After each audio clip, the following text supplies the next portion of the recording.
करे था हमारे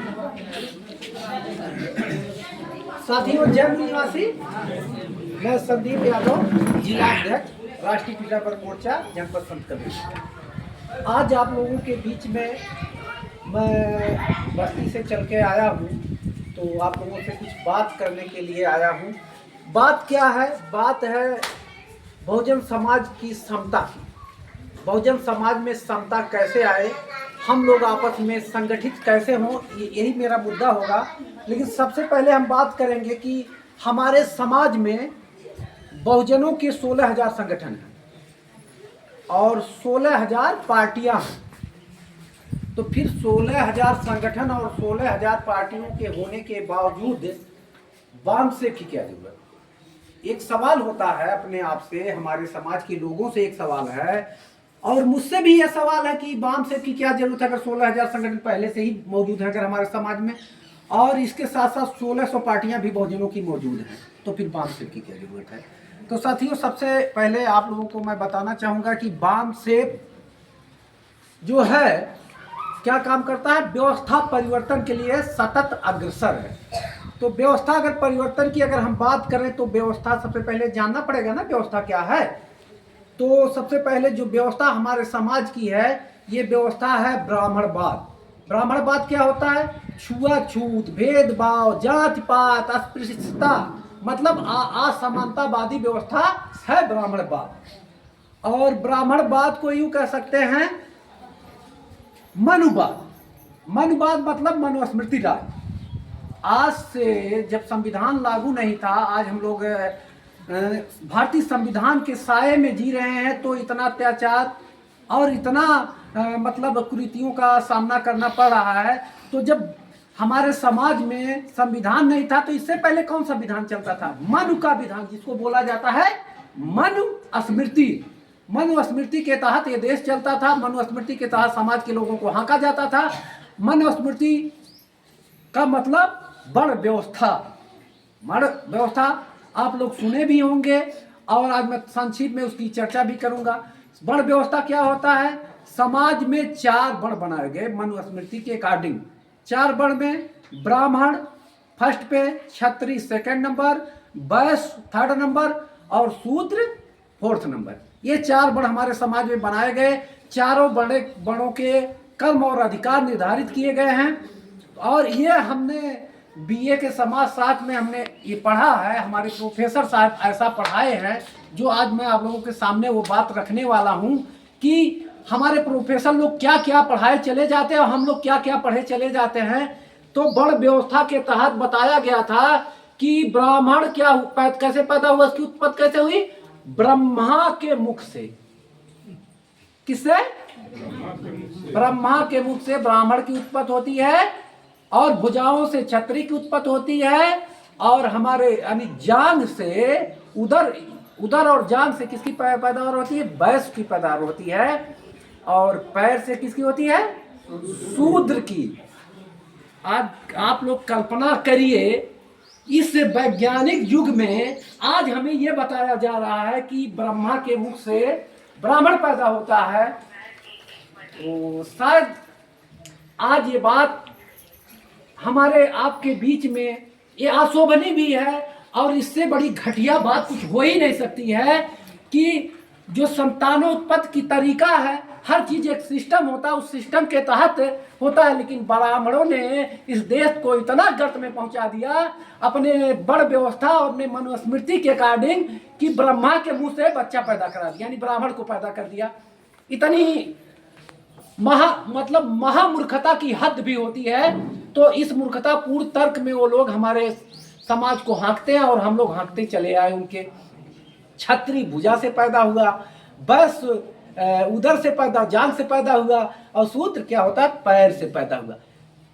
अब चूंकि शूद्र पैर से पैदा हुआ, उसके लिए उसको सबसे अधिकार वंचित, सबसे नीचे रखा गया और उनके कर्म भी निर्धारित किए गए। ब्राह्मण का जो कर्म बताया गया मनुस्मृति के अकॉर्डिंग, ब्राह्मण का कर्म है शिक्षा लेना और शिक्षा देना, दान लेना और दान देना। लेकिन मैं पिछले बार भी ये बात का जिक्र किया था, इस बार भी जिक्र आप लोगों के बीच में करूं क्या आप लोगों ने सर मास्टर आप लोगों से अपील है कि आप लोगों के मन में जो भावनाएं जो सवाल उत्पन्न आए प्लीज आप लोग उसको नोट रखें या मस्तिष्क में ही नोट रखें। समय के बाद हम लोग बैठ करके चर्चा कर लेंगे तो थोड़ा बेहतर रहेगा। तो ब्राह्मण जो है शब्द दान लेना तो किताब में वो लिखता अपना अधिकार और कर्तव्य, लेकिन फिजिकली जो होता है धरातल पे ऐसा कभी दिखता नहीं है कि ब्राह्मण को दान देते हुए शायद कोई देखा हो। ब्राह्मण हमेशा लेने का ही काम करता है, देने का काम कभी उसने किया नहीं। आपको तमाम तरीके से त्योहार बना करके तमाम लकीर का फकीर व्यवस्था बना करके वो सिर्फ ठगने का ऐंठने का काम लेने का ही काम करता है, देने का कभी उसने काम नहीं किया है। मगर उसकी व्यवस्था में डाल दिया कि ये भी देता है, समाज ये जाने कि ये देता भी है, मगर ऐसा है नहीं।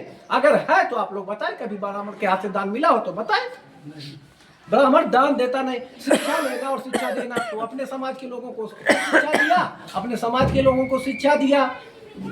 छत्री क्या काम उसमें बताया गया, बड़ व्यवस्था के मुताबिक मनुस्मृति के मुताबिक छत्री का जो काम बताया गया, छत्री का काम लड़ाई का, यानी आप अगर राज्य पे कोई संकट आती है तो आपको क्या करना, उसका रक्षा करना, आप लड़ने का काम करने, इससे आगे आप कुछ नहीं कर सकते। यानी ब्राह्मणों की रक्षा में आपको हमेशा तटस्थ रहना है। तीसरा क्या, जो वैश्य का जो काम बताया गया, वैश्य का काम बताया गया व्यापार करना, धनोपार्जन करना। धन को आप इकट्ठा कर सकते हैं, धनोपार्जन कर सकते हैं व्यापार के करके, और उस व्यवस्था को चलाने के लिए ब्राह्मण इस्तेमाल करेगा। और शूद्र का जो काम बताया वास्तव में बहुत ही दैनिक काम बताया। शूद्र का काम बताया कि उपरोक्त तीनों वर्णों की आपकी सेवा करना। क्या करना आपको, उपरोक्त ब्राह्मण क्षत्रिय और वैश्य जो ऊपर के वर्ण बनाए गए हैं उन सारे वर्णों की आपको सेवा करनी है। हर बढ़िया काम हम लोग मान भी गए, सेवा भी करते रहे है? जाने अनजाने में, चाहे हम दबाव बस या स्वीकार कर लिए, हम उसकी सेवा करते रहे। ब्राह्मणों की सेवा कौन करता है, ब्राह्मणों की सेवा शूद्र करता है। शूद्र में दो कैटेगरी होती है, साछूत अछूत, यानी शूद्र और अतिछूत। अशूद्र में क्या आता है, ओबीसी के लोग शूद्र आते हैं, और जो SC ST के लोग हैं वो अछूत होते हैं। यानी कि शूद्र का छुआ वो खा सकता है, शूद्र का घर का अनाज जो भी चीजें होंगी वो इस्तेमाल करेगा और उसका छुआ भी लेगा, मगर जो है अति शूद्र को वो अनटचेबल बना दिया कि ये लोग नहीं छू सकते हैं, हमारे से वो दूर रहे। यानी वर्ण व्यवस्था में सबसे निचले पायदान पे हमारे शूद्र भाइयों को रखा, उसमें भी कैटेगरी बांट दी शूद्र और अति शूद्र में। ये रही पुरानी मनुस्मृति की व्यवस्था।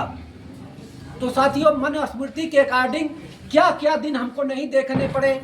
जब एक शूद्र को सेवा का अधिकार मिला और सेवा के साथ अगर कोई शूद्र पढ़ने का दुस्साहस कर ले या पढ़ाने का दुस्साहस कर ले, तो मनुस्मृति के अकॉर्डिंग ये था कि अगर कोई शूद्र शिक्षा लेते हुए पकड़ा जाता है तो उसका जीवा काट लिया जाएगा। जीवा का मतलब जीभ को काट दिया जाएगा अगर वो शिक्षा लेते हुए पकड़ा जाता है। और अगर वो शिक्षा कोई बात कथा भागवत या कोई ज्ञान की बात अगर वो सुनता हुआ पकड़ा जाएगा तो उसके कान में शीशा पिघला के डाल दिया जाएगा। ये था मनुस्मृति। और तमाम यातनाएं थी, हम लोग सरेआम रोड पे नहीं चल सकते थे, हमारे आने जाने का, चलने फिरने का, निकलने का भी समय हुआ करता था कि उस समय में ही हम जा सकते। ब्राह्मण से हम अगर हमारी प्रतिछाया भी उसके ऊपर पड़ जाती थी तो हाँ वो अपवित्र हो जाता था।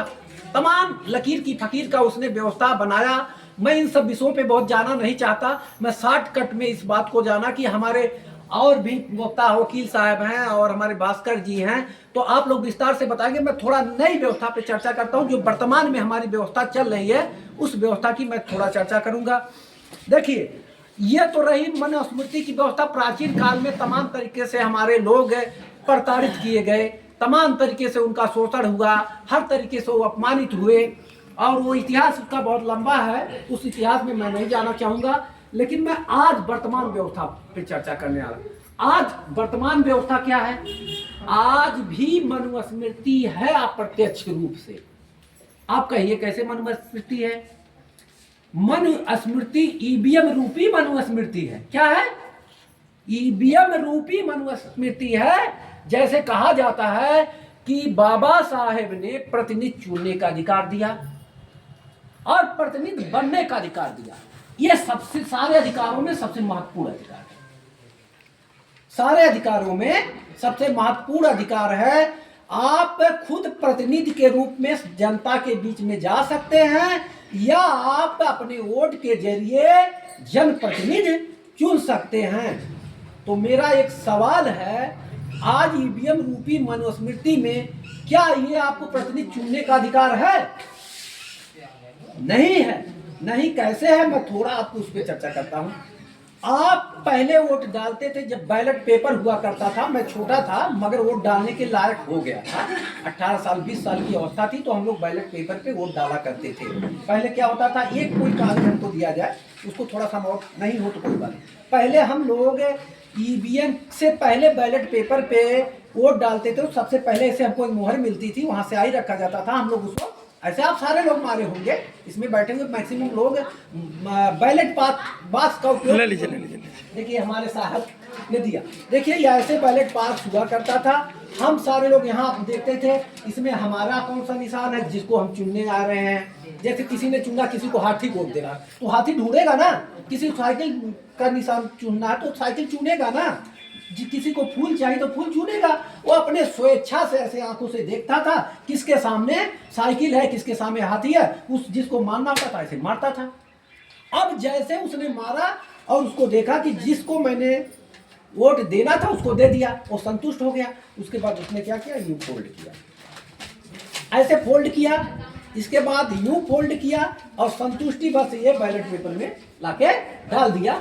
यह थी बैलेट पेपर की व्यवस्था। उस बैलेट पेपर की व्यवस्था के तहत ये होता था, हमारे पास अगर कोई हमारे प्रत्याशी को, हमारे प्रतिनिधि को, या मैं खुद ही प्रतिनिधि हूं, अगर मुझे लगता है कि मेरे साथ धोखाधड़ी हुई है, मेरी रिकाउंटिंग होनी चाहिए, या मैं मतलब मेरे साथ बैलेट पेपर में सही मतगणना नहीं हुई, कुछ धोखाधड़ी अगर आपको लगता है तो ये आपके पास हमेशा भौतिक साक्ष्य के रूप में मौजूद होता था। जिसको आपने बैलेट पेपर में मुहर मार के लगा रखा होता था वो भौतिक साक्ष्य के रूप में वहां एक बार नहीं अनेक बार आप उसकी रिकाउंटिंग करवा सकते थे। तो ये था भौतिक साक्ष्य। इसके फायदे थे। फायदे क्या था, नुकसान कुछ भी नहीं था, फायदा अनेक था। नुकसान केवल आपको दिखाने के लिए करता है कि बैलेट पेपर को बॉक्स को लूट लिया जाता था, कुएं में डाल दिया। उसकी लिमिटेशन होती है।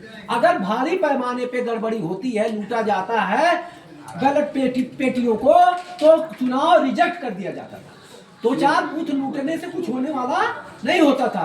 तो हमारी रिकाउंटिंग की व्यवस्था बैलेट पेपर एक साक्ष्य के रूप में होता था। हम दोबारा रिकाउंटिंग, हमारा प्रतिनिधि या मैं खुद प्रतिनिधि हूँ तो करवा सकता था। ये था एक संतुष्टि वाला और पारदर्शी चुनाव प्रक्रिया। था या नहीं, आप लोग बोले? पारदर्शी था ना ये चुनाव प्रक्रिया। मगर आज जब हम लोग ईवीएम में, आप लोग शांत रहिए, जितना पूछे उतना सर बताएं तो बेहतर रहेगा। आप लोग हमसे श्रेष्ठ हैं, इसके लिए हम आप लोगों से माफी चाहते हैं, लेकिन थोड़ा शांति का परिचय दिया जाए तो बेहतर है। जब हम लोग आज बैलेट पेपर की जगह ईवीएम में जाते हैं, आप लोग बैठ जाइए, पानी बाद में, पानी की व्यवस्था बाद में करिएगा आप, ठीक है कोई बात, आप लोग बैठिए। जब बैलेट पेपर के बाद हम लोग ईवीएम में चुनाव डालने के लिए आते हैं और वहां जैसे मान लीजिए ये ईवीएम हुआ, यहाँ पे हम आते हैं तो हमारे सामने बहुत सारे नाम होते हैं, बहुत सारे निशान होते हैं। जिसको हमको वोट देना उसको हमने दबा दिया। यही होता है ना, बटन चू से बोली, हमको वोट हमारा पड़ गया। मगर वो वोट किसको पड़ा, भास्कर जी? जी सर। इसकी कोई है गारंटी कि हमने जिसको वोट दिया उसी को मिला? किसने, कोई गारंटी नहीं। हमने वोट दिया गधे को, चला गया खच्चर को, ये संभावना है ना? टेक्नोलॉजी, अगर हम लोग यहाँ पे कहते हैं इसमें गड़बड़ी नहीं होती, लेकिन मैं आप लोगों से पूछना चाहता हूँ, अगर यहाँ पे धरती पे बैठ करके चंद्रयान को अगर चंद्रमा पे कंट्रोल किया जा सकता है, तो क्या पृथ्वी पे बैठ के, पृथ्वी के वोटिंग मशीन के बगल में बैठ करके क्या उसको नहीं कंट्रोलिंग किया जा सकता है? किया जा सकता है ना। जहां से ये मशीन शुरू हुई, ईवीएम जहां शुरू हुई, जिस देश ने इसका निर्माण किया, वहां ये ईवीएम बंद है। कारण कि ईवीएम के विशेषज्ञों से जब पूछा गया कि क्या इससे पारदर्शी चुनाव संभव है। तो ईवीएम के विशेषज्ञों ने यह बताया कि ईवीएम के जरिए पारदर्शी चुनाव संभव भी है और नहीं भी संभव है, दोनों। इसमें अगर ईमानदारी पूर्वक वोटिंग कराया जाए तो आपका पारदर्शी चुनाव पर हो सकता है, मगर ज्यादा संभावना है इसके पारदर्शी ना होने का, यानी फ्री फेयर स्वतंत्र चुनाव इससे नहीं हो सकता। यह संभावना ज्यादा प्रबल है, कम प्रबल है कि सही चुनाव हो सकता है। तब वहां के सरकार ने, वहां के पार्लियामेंट ने यह डिसीजन लिया कि हमारे देश में ईवीएम की जरूरत नहीं, बेशक हम इसके निर्माण करता है, मगर हमारे यहाँ ईवीएम बैन रहेगा। जितने भी विकसित देश हैं, चाहे अमेरिका हो, चाहे जापान हो, चाहे जर्मनी हो या कनाडा हो, जितने भी विश्व के विकसित देश हैं, चाइना हो, वहां पे ईवीएम द्वारा चुनाव नहीं होता है। और सिर्फ एक भारत ऐसा देश है जो टेक्नोलॉजी के मामले में बहुत ही फिसड्डी है, यहाँ ईवीएम के जरिए चुनाव किया जाता। अभी हमारे देश में ऐसे भी बहुत संख्य मात्रा में लोग हैं जो ईवीएम को सही तरीके से दबा भी नहीं पाते, वहां वोट वो अपना नहीं पुश कर पाते हैं ईवीएम के जरिए। और हम बात करें टेक्नोलॉजी के बारे में, हम आपसे पूछे भैया अमेरिका टेक्नोलॉजी में आगे है या भारत, कौन सा देश आगे? बोलिए, बेहिचक बोलिए। अमेरिका आगे है। अगर अमेरिका टेक्नोलॉजी में आगे है तो टेक्नोलॉजी का प्रयोग सबसे पहले अमेरिका में होना चाहिए। आज ईवीएम का प्रयोग अमेरिका में होना चाहिए ना, मगर वो नहीं करता।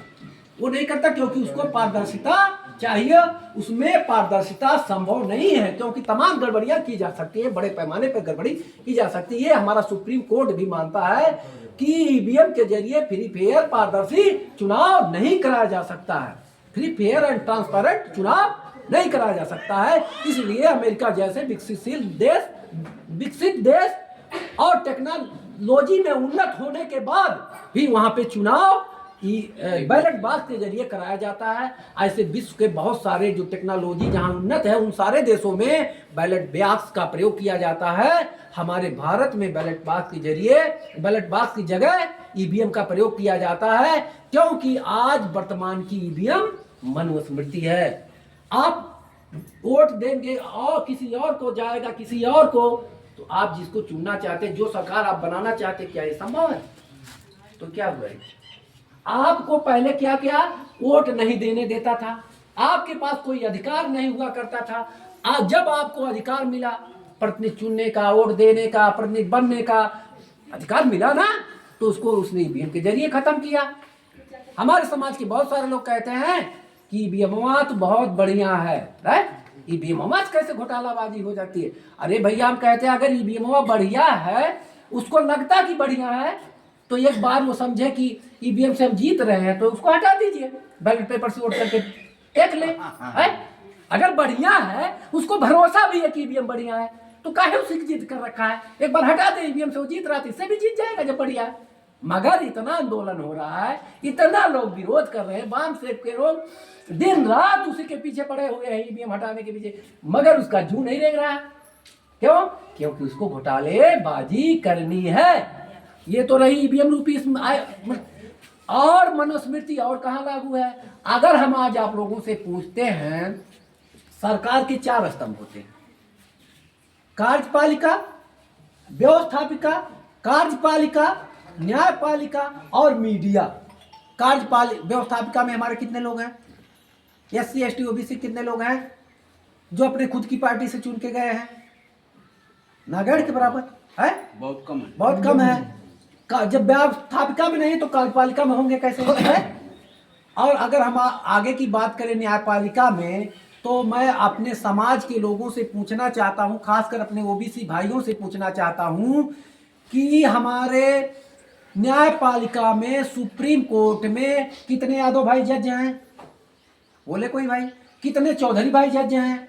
कितने मौर्य लोग जज हैं? और जातियों के केवट कितने जज हैं? कितने, और जो बैकवर्ड की जितनी भी जातियां हैं कितने जज हैं? चौरसिया कितने जज हैं पता है?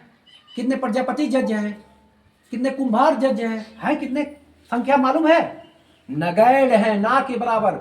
अब आप जो OBC की प्रबल जातियां हैं, यादव, चौधरी, मौर्य और कुछ जो जातियां हैं, अगर इनकी संख्या नगड़ है तो हमारे जो अति पिछड़े भाई हैं उनकी संख्या तो ना के बराबर वैसे ही रहती है। हमारी भागीदारी न्यायपालिका में 0 के बराबर नगण्य है। अब मैं पूछता हूँ, केंद्रीय सचिवालय में हमारे लोग कितने यादव भाई बताएं? यहाँ कोई यादव है? कोई यादव हाथ उठाए? आप हैं? हम लोग कहते हैं कि हम बहुत सारे हमारे यादव भाई बोलते हैं हमारी तो सत्ता है? बोलते हैं ना कि अखिलेश जी की सत्ता है, हमारी यादव की सत्ता। बहुत सारे लोग बोलते हैं हम कहाँ हम पीछे हैं। आप बताओ भैया, आप यादव में कितने जज हैं? न्यायपालिका में कितने जज हैं? कितने आपके केंद्रीय कार्यालय में, केंद्रीय सचिवालय में कितने आपके लोग हाई प्रोफाइल नौकरियों में हैं? है ना? नगण्य है, ना के बराबर। इक्का दुक्का नहीं कह सकता हूँ। यही हाल हमारे कुर्मी भाइयों की है, यही हाल हमारे मौर्य भाइयों की है, यही हाल हमारे ओबीसी के भाइयों की। और एससी एसटी की बात क्या करें, उनका आरक्षण होने के बाद भी उनका बैकलॉग नहीं भरा जाता। वो भी नहीं है, बस गिने चुने नाम मात्र के हो सकते हैं। लेकिन हमारे जो प्रमुख प्रतिष्ठान है, चाहे केंद्रीय सचिवालय हुआ, चाहे हमारी क्या कहते हैं न्यायपालिका हुई, वहाँ हमारी संख्या नगण्य है। तो हमारे साथ न्याय होगा? नहीं होगा ना। हम लोग कहते हैं सुप्रीम कोर्ट है ना, अभी आप सुप्रीम कोर्ट तक लड़ेंगे। वही बात आती है ना अपने भाई में, हम लोग मर मुकदमे के बाद अरे हम तुमसे कम है ही, ऐसे सुप्रीम कोर्टवा हाई कोर्टवा तक लड़ाई है।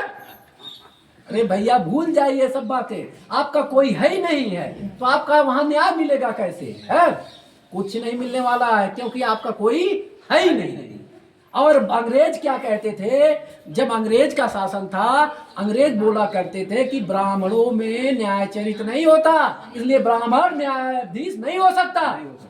तो आज तो न्यायाधीश वो है जिसके अंदर न्याय चरित्र नहीं है। अगर वो न्यायाधीश है तो आपको न्याय मिलेगा? बोलो भाई, नहीं मिलेगा ना। तो आप लोग समझिए कि वाम से को लोग कितनी लड़ाई लड़ रहे हैं, हमारे समाज के लिए कितना क्या वो कर रहे हैं, लेकिन फिर भी हमारे समाज के लोग जागने का नाम नहीं ले रहे हैं और वाम से के साथ जुड़ने का नाम नहीं ले रहे हैं। क्यों? क्योंकि हमारे समाज में आरएसएस ने हर एक जाति का एक जाति नेता पैदा किया है, किया नहीं पैदा किया है? कोई ऐसी जात हो जिसका नेता ना हो। हम लोग जातियों के चस्के में आकर के जाति भावना से उसी के पोंछ पकड़े हुए, उसी पीछे उसी भावना में बह रहे हैं। अरे हमारे जात का नेता है, हमारा भला वो तो है। अब वो उसके हमने मरने लड़ने को, मर मिटने को लोग तैयार हो जाते नहीं हो जाते भैया। लेकिन उसका नतीजा क्या होता है? ढाक का 3 पात होता है। ढाक का 3 पात होता है। 25 से 30 सालों तक सपा बसपा की गवर्नमेंट रही है प्रदेश में, आपके उत्तर प्रदेश में सपा बसपा की गवर्नमेंट रही है। और इसके अलावा कई सारे प्रदेशों में बैकवर्ड और एससी की पार्टियों का सत्ता में रही है। लेकिन क्या व्यवस्था बदल गया? कितने जज हो गए इन 25 से 30 सालों में? केंद्रीय सचिवालय में कितने हमारे लोग हो गए? कितने जजेज हमारे समाज से हो गए? बताइए आप लोग। है तो किस बात का लड़ाई करते हो?